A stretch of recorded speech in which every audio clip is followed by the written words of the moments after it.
go ahead and start this is our first and only panel, actually, so this is pretty exciting.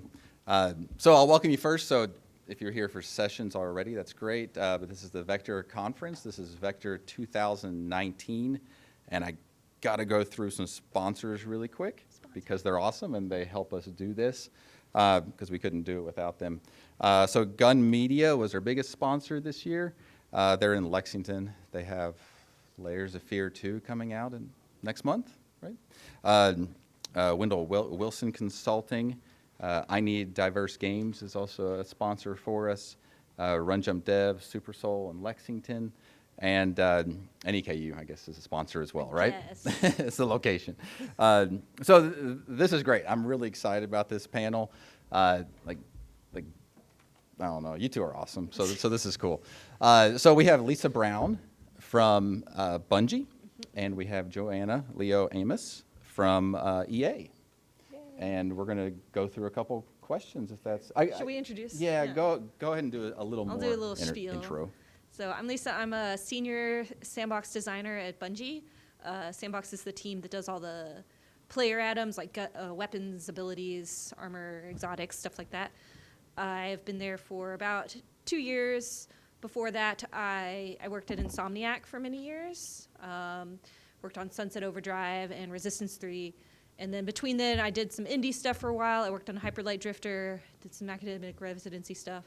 I grew up in Louisville, and I went to undergrad at Center College in Danville, so definitely Kentucky roots. And yeah, excited to be here. Hey everybody, my name is JoAnna. I'm the lead producer of The Sims Mobile. We're based out in Redwood City in California. I have worked with The Sims my entire career, so I'm all Sims all the time. I grew up in Lexington. I graduated from UK with a computer science and English double major. I went to IU for grad school, and I've been at EA ever since. Awesome. Okay. So we will, afterward, if you have time, we'll open up to questions as well.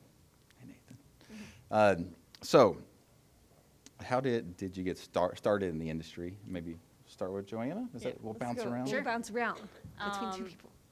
Let's see. So while I was at IU, it's a grad program, so 2 years is the typical amount of time.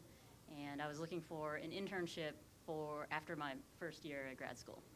I applied to EA because I wanted an internship that paid. And most of the other internships that I saw on the internet, they didn't pay anything. I got an interview.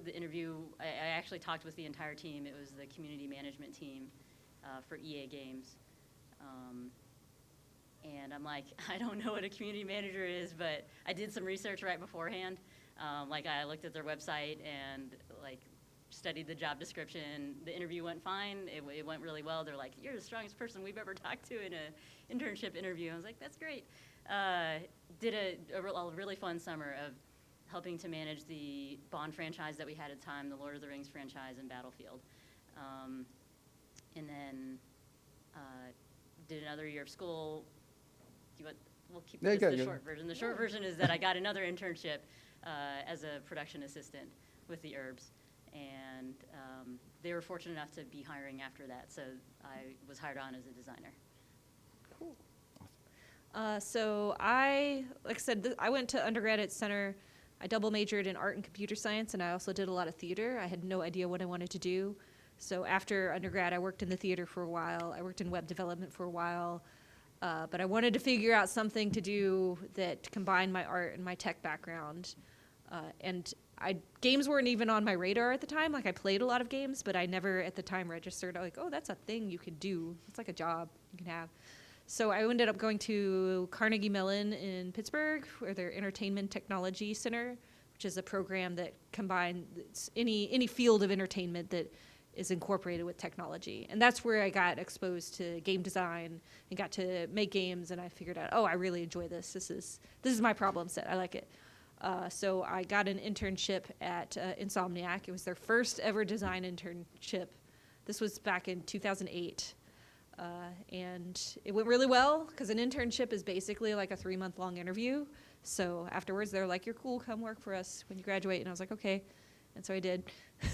So kind of a straightforward path, but for me, the hard part was figuring out what it was I wanted to do, and that took like 8 years after I left high school. So that process was really long.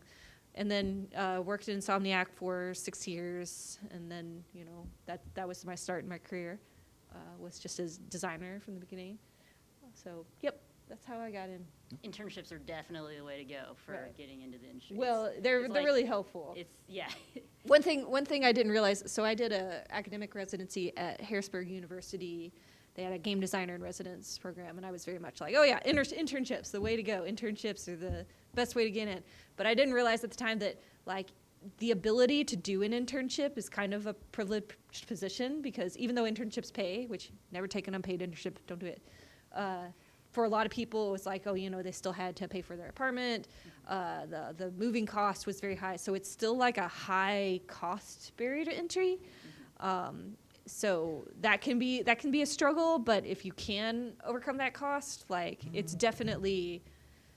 I mean, you're basically just doing the job, right? I was basically doing what a junior designer did, and they were just like, "Okay, I just keep giving you stuff to do," and it will definitely tell you like, this is what it's like to work at this job. But so like if you can get an internship, that's like a really, really helpful way to even learn if you were to want to do it as a career. Thank you. So I love the video game industry. I think there's some amazing things about it. There's also some things that aren't as good about it, and that's every industry.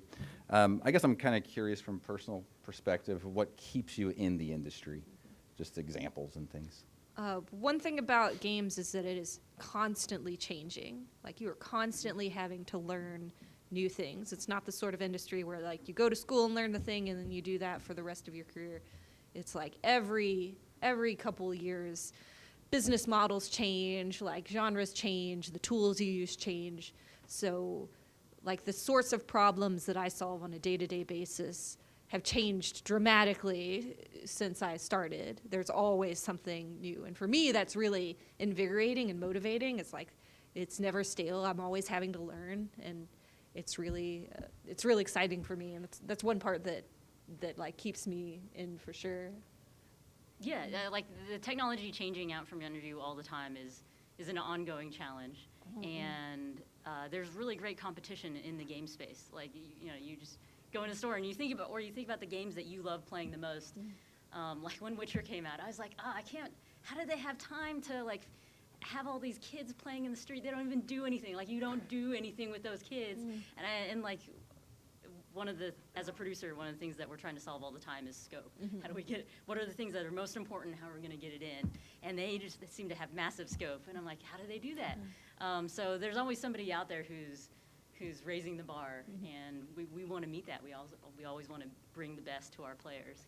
Plus, there's always surprises you have to react to. Like when streaming became a thing, no one saw that coming. That was just like out of nowhere, and suddenly you have to like pivot the way you make games to react to this thing going on in the space. Like I remember when I first got into the industry, which was like 2009, like Facebook games were a thing, and it was a huge thing, and everyone was like, this is the future of gaming. It's Facebook games and social media games. And then the iPhone came out, and it just like completely shifted.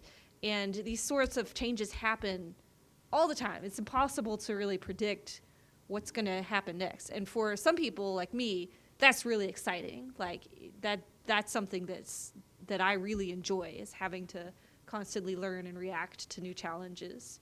So I think that's a big part. Another part of what keeps me in the games industry is the people. Like game developers are, or at least like, the ones I've known and grown in my network, they're just like really awesome people who are fun to be around and always really have cool things that you can learn from them. And like there's a big conference every year, the Game Developers Conference, and part of the reason I go, I mean, there's a lot of cool talks and things to learn, but part of the reason I go is to just see other people in the industry that maybe I worked with in the past or knew in the past. And it's like a big family reunion. I don't know. The network of the industry is small enough that I don't know, it's just, there's a bunch of cool people, and everyone wants to see each other succeed. Like, even though there's a lot of competition, like, everyone's sort of in the same boat together. So you never, like, you know, when layoffs happen, you're just like, it's devastating even to you. It's never a good thing, even if it's a competitor, because you know, like, it could happen to anyone. So people tend to be really supportive of one another, which is something I really like. Yeah, it's really, really special to be working with people who love games as much as you love games, right?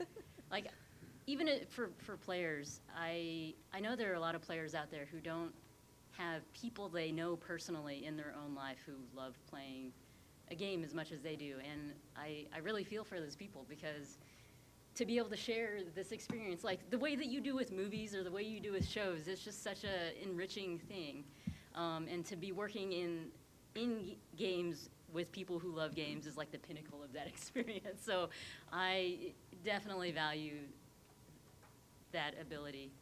Going to my first GDC, I actually got a scholarship to go, which I'm really grateful for. And when I got to GDC, this one was in San Jose, and I was around all these people who to me were superstars. I was like, this is definitely what I want to be doing. And honestly, I can't imagine doing anything else. Like, I do not know what my skills would afford me in any other place, because I just feel like the things that I do and that I know and I love, they're just all about making games better. Mm-hmm. It does tend to be a bubble, though. Yeah. There was one point where I realized that, like, every single person in my, like, social media bubble is a games person. I'm like, uh-oh. And, like, I like meet up with friends that I knew in high school, and I'm like, tell me about your lives outside of games. Tell me what you're doing. Like, tell me what it's like to be a doctor. Because everyone I know and talk to it works in games, and so you kind of have to be careful of that and make sure you strike a balance to not get too insulated. So I guess kind of continuing with that, in your opinions, I guess we'll start with JoAnna, I guess. How important is it to have a network of folks, like of people? Yeah, from a staying employed point of view, it is very helpful to have a network, because layoffs happen all the time. It's just a thing. And people are one of the easiest ways to get a lead on a new opportunity. I would say it's not essential for getting into the industry. I feel like when I got my first internship, it wasn't because I knew somebody who's like, JoAnna's awesome at making games, because I wasn't awesome at making games. I had not done it before. It's just like a cold call process, basically. Like, you just send your resume and it comes in, and we look at those things. But certainly it is a big help to have people you know and have friends, and they give you information. Like, you learn from them all the time. One of the things I'm aware of is that for me, being in The Sims the entire time, I know how to make The Sims, and most games are not like The Sims. So it's really important to talk to people who work on other games. They have different processes. They're at different companies. You know, the politics is different. The organization is different. You need to continue learning, and a big way of doing that is having people who help you learn. Yeah, I would say that for me, one of the big advantages I got going to Carnegie Mellon was their network of alums. And it's not necessarily for getting a job. Like, I never got a job through them, but sometimes it's just like, it helps if you move to a new city. I moved to LA. I was like, I don't know anyone in LA, but there's a contingency of alums there. And it was like, oh, let's just meet up and talk. And like JoAnna said, just sharing knowledge and sharing, you know, the wisdom that you accrue in your job. It definitely helps. And the more you work in games, the more your network grows, just because, you know, you work with someone and they leave and go work somewhere else. And then you like meet up at a conference and like, what's going on in your life? I'd say, like, the thing about having a network is it's really just about having a community. It's not so, like, corporate official. It's more about just, like, getting to know people and having various communities. Like, there's a game systems designer community that I'm sort of part of. And, you know, we chat about systems design things. And their work from all over and big companies and indies. And it's just nice to, you know, if I'm, like, Like when I was preparing my talk that I'm going to give tomorrow, I was like, oh, like, let me get some input from some other people. I'm like, I'm going to give a talk about this. What do you guys think? What would you like suggest? And I got a lot of really good ideas and feedback. So it's not just about getting a job, right? Having a network is about having a community to learn from and grow with. And it can be really important even for students. Like if you're into games, like if you're doing game jams, you know, usually there are communities that form around game jams, and that's a way you can just get to know other developers and you know, go from there. So it's, you know, it's useful for getting a job. Like the way I learned about the job opening at Bungie is I had a friend in LA and we were part of this like indie games collective, and he worked at Bungie and he's like, hey, we need a designer, you should apply. And I was like, oh, I never thought to. And so like, even though it's not like, oh, I knew him so I got the job, it was like, I had never considered, you know, working at a studio of that size. So I never would have sought it out on my own and applied on my own. But he was there and he's like, I think you'd be really good at this. You should apply to this job. And so it's sort of like those are ways networks can come into play to help you sort of seek out opportunities. Yeah, it's interesting when you use the word network. I feel like you usually think about it in terms of what can I get from this thing. Mm-hmm. But another way to think about it is more like a community. What can I give to this community of people? I think that having the mentality also of sharing with people and hearing about the other challenges that people are going through is another thing that's really important for us as individuals. Not just about what you get, but what you can give. Yeah, sometimes people in the communities I've been part of, they're like, I have this really hard problem to solve on my game, and maybe they're an indie, they don't work at a studio, so they aren't surrounded by developers, and like people chime in and like help with the problem or give ideas or give feedback, and it's just like a loop of knowledge. Actually, I'm a little curious, your individual titles, could you talk about just quickly, I mean, the overall size of the teams? Oh yeah, okay, so Bungie is 700 people. That's how much it takes to make Destiny. It's the biggest team I've ever worked on. When I worked at Insomniac, I worked on Sunset Overdrive. That was more like a 150, 200 person project. And then Resistance 3 was like 80 people, so I keep working on bigger and bigger and bigger projects. But then I worked on Hyperlight Drifter, which is a team of 10 people. So team sizes can vary wildly. And because Bungie is so big, it's the most specialized design role I've ever done. When I worked at Insomniac, the designers did, you know, everyone did a little bit of everything. Like you did some level design, you did some combat design. But at Bungie, it's like very specific. It's like I'm a sandbox designer, and specifically I'm working on building exotic armor or making build paths or whatever. So it's very specialized because it's so big.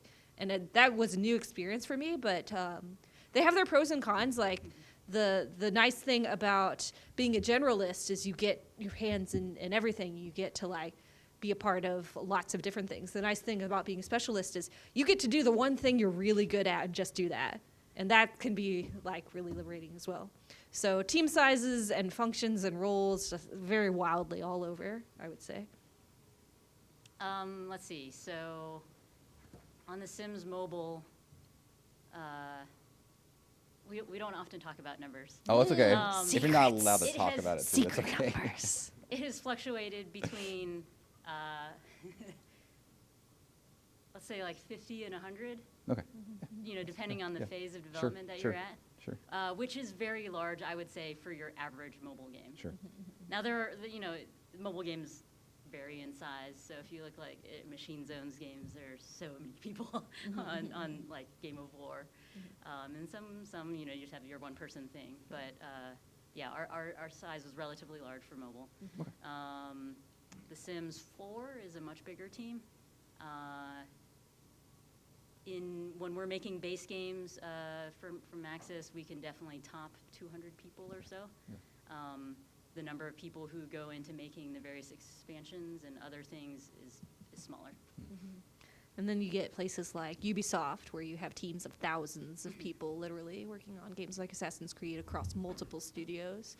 So you can have, you know, huge teams of people. And then you can have people like, you know, make a game by yourself or you make with 2 other people. So it's a big range. Perfect. Thank you. So I guess how do we critique each other? Like if you could give specific opinions and maybe insights in working on teams of small or large, I think I see it in students a lot. Like they have opinions and really good opinions, but kind of sharing those and making sure they're productive, right? But also getting feedback as well. Just, I guess, any thoughts you have? Or Yeah, I can make one observation I had when I was doing the academic residency in Harrisburg. One observation I had was that what students thought of as good feedback was inaccurate. We'd often be like, they showed their game and we're like, how did it go? Did you get good feedback? And they're like, oh yes, everyone liked it. And I was like, well, that's not what they thought. That good feedback meant people liked the game and didn't have anything bad to say about it. But that's not good feedback. Good feedback is you getting information that is helpful to you. So if you like show your game and someone's like, oh yeah, that's pretty good, it's like that doesn't really give you information. So I guess that's the first thing, is that I think because when you go to school and the education system is very much about doing things right and rewarding you when you are correct, that you can have like a natural aversion to getting feedback on your stuff because, you don't know anything else. That's just how the school system works. But when you get out in the real world, like getting feedback is hugely critical to being able to make your game good. And there's different ways to go about it. Like at Bungie, we have play tests every day. We play test the sandbox stuff. And in those play tests, we sort of have a way we go about it where at the end, everyone gives just their like initial gut reaction feedback. And we don't like respond to it. So someone might be like, this SMG doesn't feel great. I don't think it feels very good. And we just take that down because we're trying to get like people's initial emotional reactions versus like, if someone says, this ability doesn't work, and it's like, well, you're doing it wrong, right? But you don't say that because the feedback is they couldn't figure out how to do it. That's the feedback. It's not like, oh, you were pressing the wrong button. Like, no, you like hold that back. So that's one style. That's one style of feedback where you just get the initial responses and you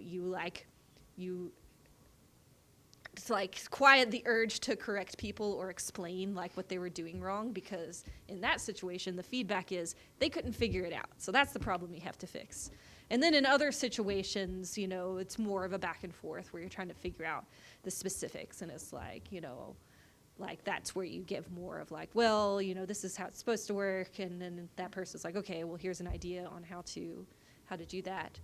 But it's very much about giving action. Like there's the one layer of feedback, which is the emotional response, and then the next layer of feedback is like giving actionable feedback, not just saying, this gun sucks and I hate it. And that's like, okay, well, that's only so helpful. Let's go further than that. What maybe didn't feel right, or what did you expect to happen, or like, this doesn't work. And I'm like, one way good question is like, okay, what were you expecting to happen when you did that? And they're like, well, I thought I would press this and this would happen. I'm like, oh, okay. They misunderstood it, and here's what they missed, and that's important information for me. You should talk a bit because I'm rambling.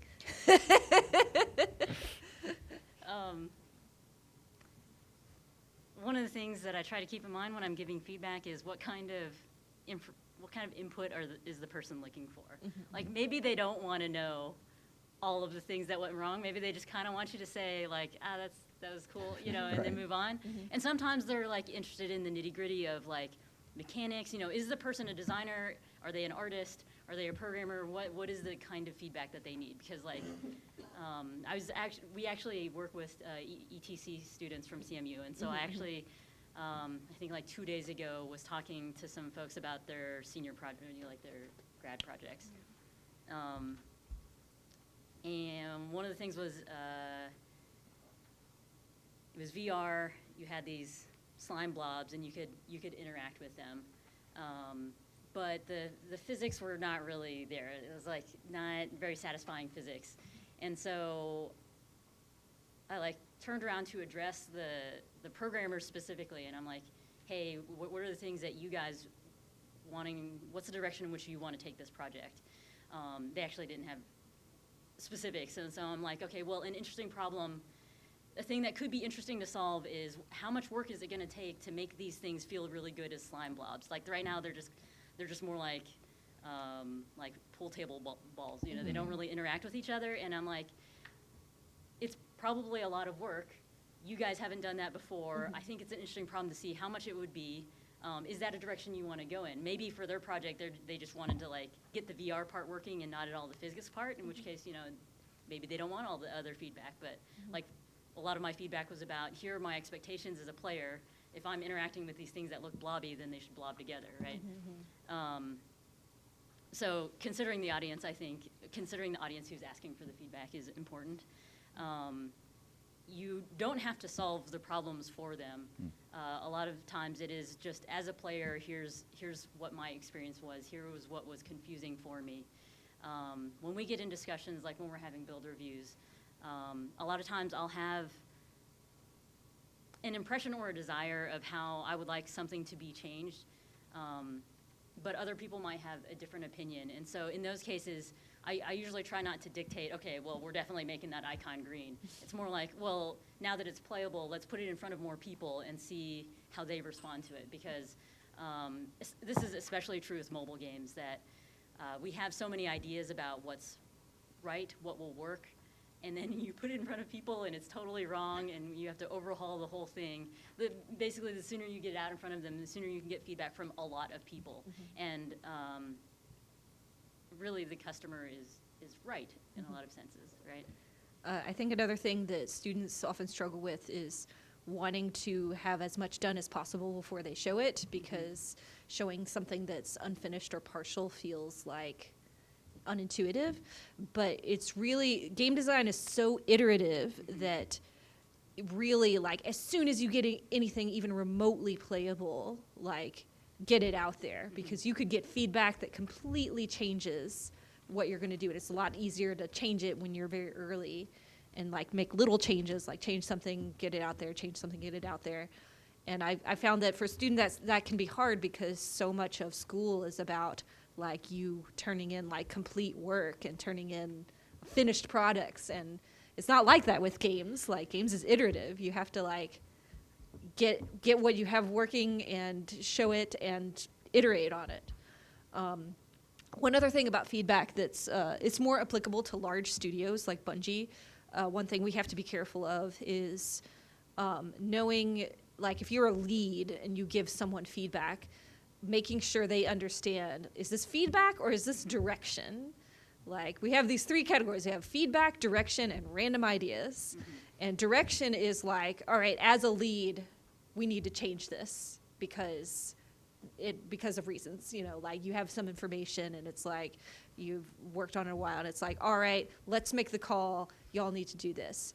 And versus feedback, which is they show you something and you're like, oh, like here's what I think, like this was a little confusing, whatever. And then random ideas, which is just like, hey, we should make an exotic gun that's a vacuum cleaner, or that would be cool. And it's important to establish the difference of what you're giving, because sometimes as a lead, you can give feedback and they interpret it as direction. And they're like, oh, well, we have to do this. And you're like, no, that was just feedback. You know, you should do what's best. You know the system. So that's a practice we have at Bungie where, like, when we give feedback, we always specify, here's a random idea, here's feedback, or this is direction.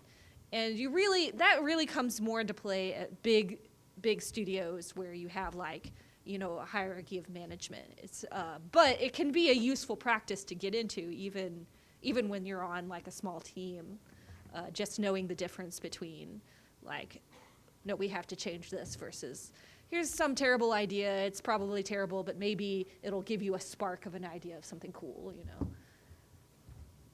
Also, the way in which you phrase your feedback is important. So it's one thing to be like, oh, that's wrong, that's stupid, oh my gosh, like, how could you do that? Versus, like, I was looking at this, and for me, it was really, like, this was confusing, or, like, can you tell me how, like, I think a lot of times if you walk people through the experience to show them the problem, then they'll be like, oh, yeah, that's a problem I understand now, rather than just, like, straight up being, you know, wrong. Yeah, like something that can help is to just sort of distill down like why you think something was, if you thought something was really bad or not fun, just sort of explain like, this was what I was trying to do, this was what I expected to happen, and it didn't happen, and so that was really jarring. Or if you give suggestions, maybe think about like, there's all these enemies, but you can just run straight through them, and there's no challenge. So I don't know, maybe find ways to force people to engage more versus saying like, this was too easy. Just sort of be thinking about like what is actually happening in the project. Awesome. Actually, those are my questions. So I can open it up to the floor. So we also have the ability to veto any questions, but you are welcome to ask anything. Well, Mostly. within You can veto ask. range. You could ask We anything won't you want. necessarily answer. Does anybody have any questions? Yeah, go ahead. I have to ask, favorite class? Favorite class, Warlock. Oh, I'm No, this is my favorite thing about Destiny is people identify so much with those classes, and it's always like this sort of rivalry. We're like, oh, you play Warlock? And we're like, yeah, Warlock's the best. No, I'm a Warlock player, sorry. What are you? Of course. Of course you're a Hunter. Of course. All right. And So I actually change things up a lot. I don't really stick with one. I made the two new subclasses for Forsaken for Voidwalker and Dawnblade. So I made the Healy Blade one and the Voidwalker like handheld supernova path. So I have a particular affinity to those because I made them. But I also really love Arc Buddy Stormcaller because I love that Arc Buddy. But I do shift around a lot. Like I love Slova Bomb, so I use that a lot. But I'm yeah. there was a question. Put it down. Okay. Well, okay. All right. What's like the main difference between working on a small indie team and a really huge company? I think so. The question was, what's the difference between working on like a small MVT team and a huge company? And I think that there's layers, there's certain thresholds of team sizes where you start to need management. Like if you have 5 people on a team, it's nice because everyone can hold the whole game in their heads. Everyone sort of knows what's going on with the whole game. So when you're like trying to solve problems, you can usually like talk with people directly and work it out. So it's way more intimate. The challenge is there's so much to do that often it's difficult because you can't like hyper focus on any one thing. It's like, oh, we need like our UI is so bad, we need to fix the UI, and it's like you don't have a UI team to do it. You've got to figure it out. So it's way more sort of intimate and rapid. On a bigger team, like especially one the size of Bungie, like there's a lot more reliance on your leads to understand, like you understand the part you're working on, but in order to understand how that fits into the game as a whole, you're relying a lot more on communication between leadership. So it's a lot different where, not everyone, like the nice thing is I can play, I'm so focused on the sandbox stuff that I don't get to see all the content. So when the game comes out, I can play it and it's like, oh, that was really cool. I've not seen this strike yet. And that's an experience that is sort of more unique to large companies versus a small team where like everyone has the game in their head at the same time. I will say that one thing that is consistent that I've noticed between big teams and small teams is the quality of leadership can change everything. Like I used to think that, big teams, it's like no one knows what's going on, so it must not be as good to work on a big team, so I'll just work on small teams. But that's not true. It's like you can work on a small team of like 10 people. And if you have bad leadership, it can be like a garbage experience. And you can work on a huge team of thousands of people. And if the leadership structures are good and the communication is good, then it can be great. So it doesn't, just because you have a small team doesn't mean that communication is automatically going to be good. It's easier because it's smaller, but you can have, I would say like one bad leader can like propagate a lot of like grossness. So those are the big differences for me. What would The you say? specialization that Lisa was talking about earlier is also a really big difference. So if you want to be doing a whole bunch of different things, join a tiny team and you have to do those things. If you want to be awesome at one thing, join a big team, and it's going to be a really cool experience, because then all of a sudden you're working with top-notch people who are outstanding in their very specific area. Right. I will say that working on a big team, the rate at which you learn things is accelerated because you're surrounded by experts. And so I would say, like, working, like, even if you really want to make your own games, if your goal is to work on small teams and make your games, even if you took an internship at a huge studio, even if you're like, I don't think I really want to work in AAA, the rate at which you learn things is really, really, really fast. Just because there's so many people who know, you're surrounded by smart people, and you're just constantly learning something new. Whereas it's more challenging when you're like a indie team where you have to figure everything out on your own, and that's where having that network comes into play if you're an indie, because that's the sort of way of getting that, being surrounded by expertise that you can't get when you work on a small team. But if you think about the amount of times that you interact with those people, it's dramatically less, right? So, like, when you're on that large team, those experts are around you. They see, you can talk to them multiple times a day. Whereas on the community side, it's like, we'll try to meet up maybe every other week, for an hour. Right. It's definitely different, but yeah. it is one way of getting that. Yeah. Like, so, for example, when I started on The Sims Mobile, we had one person who was doing all of the UX and all of the UI. And that means that she has nobody to learn from. She's getting feedback from people who are not UX and designers or UI designers. And I would say the ability at which she could learn, she was basically just learning on her own, right, with some input from other people. But then all of a sudden, when you increase the team size, it's like now we have all these people, like 5 people who just do UX and like 5 people who just do UI. Now she's like 1 person times 10 is way more learning. The question was, like, compared to when we got in the industry, there's a lot more like games programs, there's a lot more people wanting to get in, and a lot more people like getting game degrees that end up not working in games. So, like, the question was, when we see new people come in, like, what sort of initiative gets them in the door? Do you want to start, since I'm starting? Sure. It depends on the field that you're applying for. So most of the producers that I've hired have not had game degrees. They've just had a college degree, and they came in and they were really sharp, and they were passionate about games, and they had good attention to detail.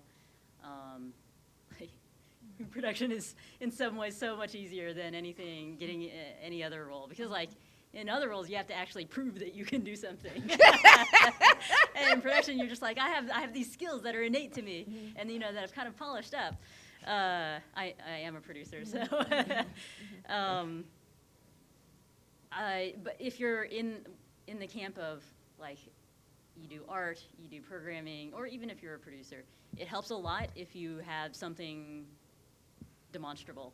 So you have a video reel, a game that you've made, project experience, any kind of team experience that you can talk about.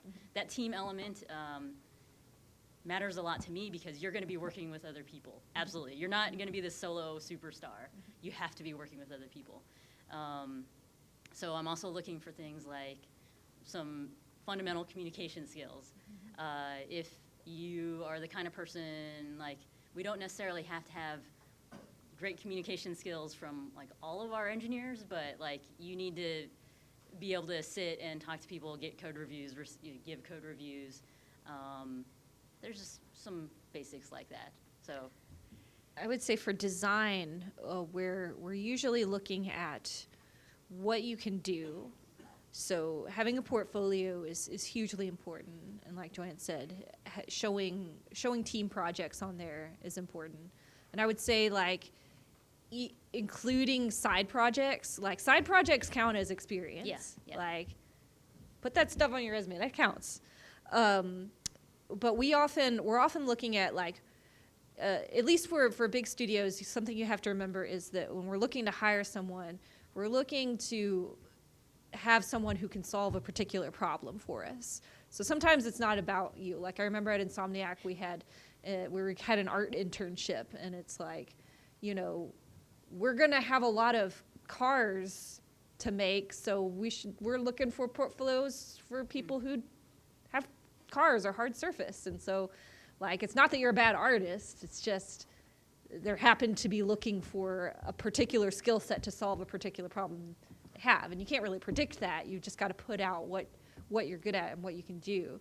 I would say that, like, for us, Sandbox is a little weird because it's like it's really hard to get into. We're usually looking for people with systemic thinking. We have a design test, but we don't really look at like, oh, this person went to DigiPen.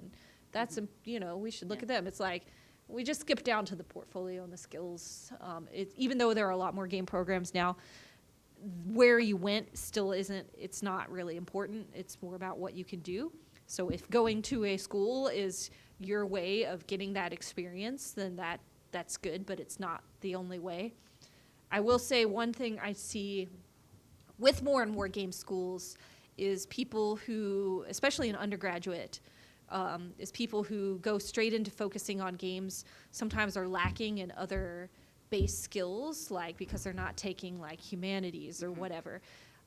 The ability to solve hard problems is really important, and you don't just get that in studying games. So the ability to like present your work, communicate your ideas, and like solve really hard problems are skill sets that sort of present themselves. They like bubble up when doing things like design tests or whatever.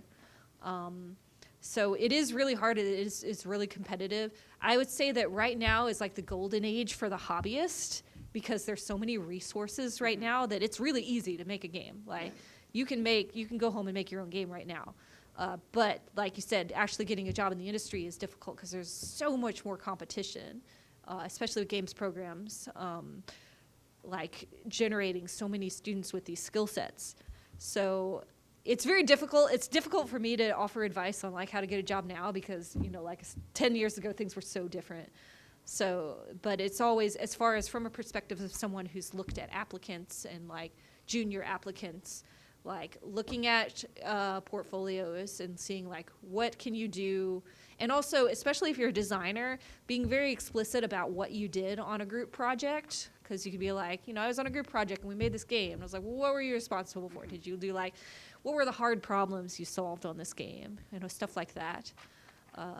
And if you're doing something like art, like that's a whole nother kettle of fish, right? I had a student ask me for advice, like she really wanted an internship and didn't know like what quality bar she should be shooting for. So I was like, well, let's just look at who was the intern at this place last year, and let's just look up their art station and see what they had. And we went and looked, and it was like a person who had, they didn't have a ton of pieces in their portfolio, but what they did was extremely polished and extremely focused on like environment art. And I was like, okay, well, here you have tangible evidence of what it takes to get an internship at this place, because this person was the intern and this is their work. And so that can be a way of sort of getting a benchmark. I like to fire out on Twitter occasionally and be like, if you got a job straight out of school, show me your portfolio so we can share it for other people who are trying to get jobs straight out of school and get an idea of like what it takes, what people are looking for. Yeah, I think it's always helpful to look at other people's portfolios and be looking at everybody's job descriptions. It gives you a better sense of what it is that people are looking for. That problem-solving ability you talked about is really important for most of the roles that we hire. So in the interview, we will likely ask you some kind of problem that's related to your field, and we want to understand how it is that you think. That processing ability is what we're looking for, even more so than what have you actually done. Yeah. Because if you didn't have that problem-solving ability, like it really doesn't matter what you've done. We need you to continue to perform. Location is another thing that can be really helpful. So like in Lisa's example of we're looking for people who can build cars. You're probably looking for people who could build cars very, very soon. And if you're living in that area, that means we don't have to negotiate reload with you, like figure out how long it's going to take for you to quit your other job to do this new job. But if you're like right here, we're like, yeah, let's just take that guy or gal. It's a little different for internships because usually when companies have internships, they're expecting to relocate people so that they often have programs or stipends for moving. So it's a little bit different than when you're trying to get a job straight out of the industry. And regarding the problem solving thing, I think that's another thing I see in students a lot that students struggle with is you're used to from school when someone asks you a question, you're used to them expecting you to give them the correct answer. And you have to sort of get out of that mindset because a lot of times you'll ask a question, we're not looking for the right answer, we're looking to see how you solve it. Like, how do you think? How do you work through this problem? And I've seen students sort of get paralyzed by that where someone asks them a question like, here's a situation, how would you solve it? And they're like thinking, oh God, there's a right answer to this and I should have known it. So you kind of have to get out of that habit. And again, that's not your fault. That's just the school system that's how we've learned. But it's something that I see that if you can sort of get out of that habit and into the habit of like really thinking about how we would solve a problem, like even if you don't know if it's the right way or not, that's just a really useful skill to develop. Yeah, because if you think about making games is not, you're not making widgets over and over, right? We're forging into the unknown. That means that we don't know the right answers and we have to figure it out. That's why the problem solving part is so important. We also look, in every role that we hire, we look for people with initiative. If your resume comes over and it's like you just did the bare minimum, like you got the degree, it's like, well, not anybody. A lot of people can just get the degree. But I want to know what more did you want to do because you were interested. You had things that you were curious about and projects that you wanted to pursue. Those are the kind of people that we want. We want self-starters, people who are enthusiastic, people who are going to drive and work hard even though nobody's telling them to go do those things. Let's see, front row. Would it be better to create smaller projects that you thought of and have kind of started on, or would it be better, like portfolio-wise, have one or two larger projects? I like to see a mix. Like I think game jams are great experiences, and like I encourage students to do them. But I feel like those are more supplementary in a portfolio to also being able to show that you have the ability to take something through the whole pipeline, even if that's building a mod or something like you build a Skyrim mod. Being able to show that you can do like this experimental stuff and work rapidly and think rapidly on the game jam side, but you also have the skill to like take something from start to finish in sort of a longer project, maybe in a couple months long project.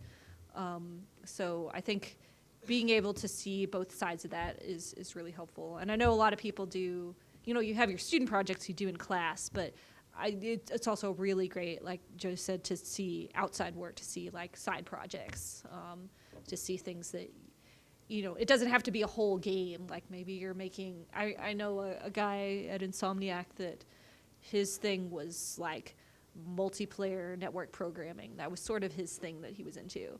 So he had like broad work, but he also had like a project that was just about like network multiplayer, and it was very focused, right? It wasn't like he made a whole game and all the art and all the stuff. It's like, no, he was focused on this project that really showed off that he could do network multiplayer really well, and that ended up getting him the job because they were looking for a network programmer. But I guess what I'm saying is it doesn't have to be a whole game. It can be very focused. And mods, for designers, mods are a common way that you see that. You'll see someone who wants to get into quest design, so they like make a Skyrim mod start to finish. So it's a mix, I guess, is what I'm saying. Yeah, for engineers, I think it's nice to have at least one thing that's polished, because we spend easily half of our time in the finaling process to get, you have your fun where you're coming up with the ideas, but the really hard work is squeezing out all of those bugs and getting to something that's going to be to perform well for everybody. And I think going through that process is something that, especially at a student level on your regular class stuff, you don't necessarily have to do. You're like, well, I kind of got it cobbled together, and it can take 3 steps, but don't take a 4th one. But yeah, to build something that's sustainable and robust takes effort. And I like to see that people had the focus to stick with it long enough to make it that good. Move to quick ones, probably. What are the biggest setbacks you faced in your career, and how did you overcome them?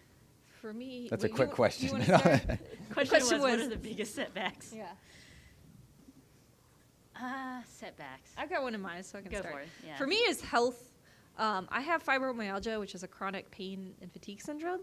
And when I went indie, it was the first time in my career that I had experienced the freelance life, right? Like being okay now, but not knowing where the money was going to come from in 4 months was new to me. And it turns out this is very stressful for me. I don't handle that well. And I sort of, as an indie, tried to push through that. But it ended up having sort of a cascading effect on my health. So there was a period of time where I couldn't work. And so I was really worried at the time. I was like, oh my God, does this mean I can never have a real job anymore? I can only work like 4 hours at a time before I have to like literally sleep. And so it was really scary. But it turns out like, because I had the experience and, I have a lot of skill, I was able to sort of self-advocate and negotiate, advocacy for myself. So one of my hiring agreements when I worked at Bungie was, I get a 2-hour lunch in the middle of the day so I can go home and sleep in the middle of the day. And they're like, yeah, that's fine. That's great. Like whatever keeps you like working your best. And they've been really supportive. So not all studios are like that. So finding a place like that that would work with my limitations was really inspiring. But at the time when I was really sick, I was legit scared because I was like, I didn't know if I could work in a studio anymore. And it was a scary time, but I've overcame that just by like confidence to self-advocate and knowing my strengths and knowing my limits and being able to be like, look, I'm a badass, I could do this job, but this is my cap and this is what you get. And then be like, yes, we are okay with that, let's do it. So I guess it's a little weird example. I don't know if you've got anything. Yeah, this is an interesting question. So the biggest setback, it wasn't really a setback, it was a challenge where there's a manager brought in for a project that essentially took the role that I was doing. And so I had to then perform at a more junior level. And so coming to an agreement about what that would mean for my career was definitely an ongoing discussion. And then also managing through different expectations of that person for me. Like, it's something you probably don't think about as developers is like the whole manager part, but that's like a huge part of your experience is who are the leaders who are above you and what is it like working with them and what do they want me doing and how well am I doing it and like performance and all that sort of thing. So there was a rough spot where this manager felt like I was very much not doing well, but all the feedback that I was getting from everybody else was that it was great. And so there's just some careful navigation there, and on my end, I felt like as long as I just continue to be a person of integrity and work hard, we'll get through this, and that is what happened. So. One last one. question, which is good. You go. Music composition, how does it fit into the games? So it sort of depends on the game and the team. Like when I was working on Hyperlight Drifter, or when I was working on some of my small projects, I worked directly with the audio people, like people making music, and it was very, very like interactive. It's like here's like the fantasy of the game, and like I remember I made this small game Imaginal, which was about catching lightning bugs. It was very like peaceful game. And I remember working with the audio person. He did both sound effects and music, but for the music specifically, we would like do like live jam sessions on Google Hangout where he would be like futzing around with what he was thinking, and I'd be like, ooh, that, I don't know what you did there, but that. And it's very much like as the game developed, like the audio music composition was a big part of selling the fantasy or whatever. At Bungie, it's more like we outsource to a team that does our music, and so it's more of that communication stuff. Like it's the responsibility of our audio team to whoever handles the music composition to work with those people and explain, like, this is the fantasy of the game. This is sort of like Mic. the goal of the thing. Oh, it's my mic. Dead? Your mic's, I'll just project really loud. I'll just use this mic. Okay. Does this one work? Yeah. So again, for a big team, it's more about, you know, there'll be like places where all they do is they do composition for games, but they're like their own company, and they might work on mini games. Versus like smaller teams often have like an in-house person making the music who's with it the whole time. So it sort of varies. It varies. You want to talk about audio? Sure. Music in The Sims does not have quite the presence necessarily that you do on some games where it's more experiential in that audio sense. But I do feel like I was actually just talking with one of my friends about the other day about how amazing it feels when you boot up something like, you know, Fallout 3, Fallout 4, Skyrim, and you have that soundtrack at the beginning that you know, but it's different, and it's like so rousing. You're like, I totally want to be there. Like I tear up when I hear that music, and it's part of it, like it encompasses the experience. For games that are cinematic and immersive like that, that's what I feel like is such an important emotional hook. And when a game can do that, that's a really, really big win. Okay, I think we have to stop. The pizza guy can